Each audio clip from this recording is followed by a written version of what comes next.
আসসালামু আলাইকুম। Welcome to back Jemi's cooking and beauty. বন্ধুরা, আজকে আমি আপনাদের দেখাবো গ্যাসের চুলায় কিভাবে পারফেক্ট পিৎজা বানানো যায় ওভেন ছাড়া। আমি প্রথমে 2 চামচ চিনি নিচ্ছি। চিনি নেওয়ার পর এখানে দিতে হবে কুসুম গরম পানি পরিমাণ অনুযায়ী। আমি 2টা পিৎজা বানাবো, এর জন্য আমি 3 চামচ নিয়েছি। হাফ কাপ পানি নিচ্ছি। এরপর পানির সঙ্গে চিনিগুলো মিশিয়ে নিচ্ছি। চিনির দানা থাকা যাবে না, যতক্ষণ পর্যন্ত চিনির দানা না মিশে গেছে ততক্ষণ পর্যন্ত এভাবে নেড়েচেড়ে মিশিয়ে নিতে হবে। এরপর দিয়ে দিতে হবে 1 চামচ ইস্ট দিয়ে আবারও নেড়েচেড়ে নিতে হবে। এরপর সুন্দর করে নেড়েচেড়ে 10 মিনিটের জন্য এটা রেস্টে রেখে দিতে হবে। এরপর আমি একটা ফ্রিজ দিয়ে ঢেকে 10 মিনিটের জন্য সাইডে রেখে দিলাম। এই পর্যায়ে আমি নিয়ে নিচ্ছি 2 কাপ ময়দা। আমি 2টা পিৎজা বানাবো, এর জন্য আমি 2 কাপ ময়দা ব্যবহার করেছি। এরপর ময়দাগুলোতে সামান্য পরিমাণ লবণ দিয়ে ভালোভাবে মেখে নিতে হবে। লবণটা আগে দিয়ে মেখে নিচ্ছি, কারণ তেল দেওয়ার পর লবণটা মিশতে চাইবে না। এরপরে দিয়ে দিচ্ছি 10 টাকা দামের 2 প্যাকেট গুঁড়ো দুধ। দুধ দিলে পিৎজাটা খেতে অনেক সুস্বাদু হয়। এরপর আবারও নেড়েচেড়ে মেখে নিচ্ছি। এর পর্যায়ে দিয়ে দিচ্ছি সামান্য পরিমাণে তেল। আপনারা চাইলে ঘিও দিতে পারেন। এরপর আবারও মেখে নিতে হবে। এভাবে সুন্দর করে নেড়েচেড়ে মেখে নেওয়ার পর এখানে দিয়ে দিতে হবে গুলিয়ে রাখা ইস্ট ও চিনির মিশ্রণটি। এরপর অল্প অল্প করে দিয়ে মেখে নিতে হবে। একবারে সবগুলো দেওয়া যাবে না, অল্প একটু করে দিতে হবে আর এভাবে মেখে নিতে হবে। এভাবে ভালো করে মেখে নেওয়ার পর সুন্দর নরম একটা ডো তৈরি করতে হবে। ডোটি আমার সফট হয়েছে। এখন আমি ওপরে একটু তেল দিয়ে রেখে দিচ্ছি। ওপরে তেল দেওয়ার কারণ ডোটি যাতে ফুলে ড্রাই না হয়ে যায়। এরপর ডোটি র্যাপিং পেপার দিয়ে মুড়িয়ে 1 ঘন্টা রেস্টে রেখে দিতে হবে। 1 ঘন্টা পর ডোটি যখন ফুলে উঠবে তারপর আমরা পিৎজা তৈরি করব। এটা আমি এখন রেস্টে রেখে দিলাম 1 ঘন্টার জন্য। আপনারা চেষ্টা করবেন ডোটি কোনো গরম জায়গায় রাখতে, চুলার ওপর বা অন্য কোনো জায়গায়, যেখানে রাখলে খুব দ্রুত ফুলে উঠবে। এরপর ঢাকনা দিয়ে ঢেকে রাখতে হবে। এর পর্যায়ে আমি চিকেনটা ভেজে নেব। আমি চিকেনগুলোকে ছোট ছোট পিস করে কেটে নিয়েছি। এখন 2 মিনিট হালকা আঁচে ভেজে নেব।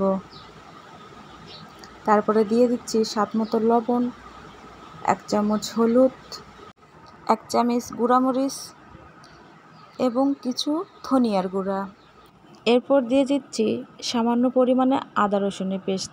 আপনারা চাইলে কাঁচা আদা রসুনও দিতে পারেন ছোট ছোট করে কেটে। এরপর মশলা ও মাংসগুলো ভালো করে ভেজে নিতে হবে। বন্ধুরা, আপনাদের যদি আমার এই পিৎজার রেসিপিটি ভালো লাগে তাহলে অবশ্যই আমার চ্যানেলটি সাবস্ক্রাইব করবেন এবং লাইক কমেন্ট করে জানাবেন আপনাদের এই রেসিপিটি কেমন লেগেছে। মাংসটি হয়ে এসেছে, একবার চুলা থেকে নেমে নিলাম। এ পর্যায়ে আমি কিছু ক্যাপসিকাম হালকা আঁচে ভেজে নিচ্ছি। ক্যাপসিকাম ভেজে নিলে ভালো লাগে খেতে। এরপর আমি মোজারেলা চিজটা কেটে নিব। এভাবে চিজগুলো আমি গ্রেটারে কেটে নিচ্ছি। আপনারা বাসায় অবশ্যই এটি ট্রাই করে দেখবেন। চিজগুলো কাটা হয়ে গেছে, দেখুন কত সুন্দর লাগতেছে চিজগুলো। এরপর 1 ঘন্টা হয়ে গেছে। আমরা এবার ডোটি ঢাকনা তুলে দেখি ডোটি আমার প্রায় 3 গুণ ফুলে গেছে। এ পর্যায়ে ডোটাকে আমি কয়েক সেকেন্ডের জন্য একটু মথে নেব। যেহেতু আমি আগেই মথে নিয়েছি সে কারণে এখন আর তেমন একটা মথে নিতে হবে না।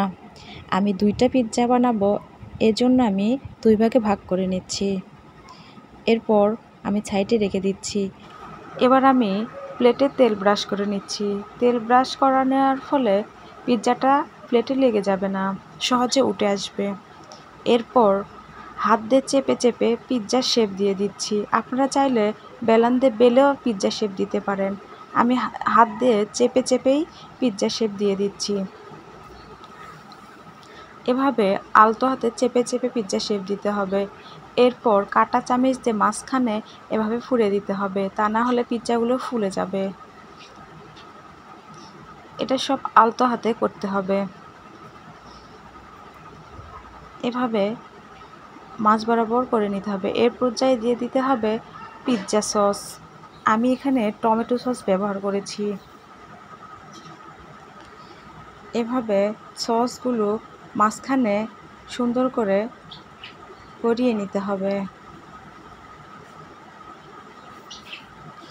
এরপর এখানে দিয়ে দিব চিলি ফ্লেক্স অর্থাৎ শুকনো মরিচের গুঁড়া। চিলি ফ্লেক্স দেওয়ার পরে এখানে দিয়ে দিব চিজ।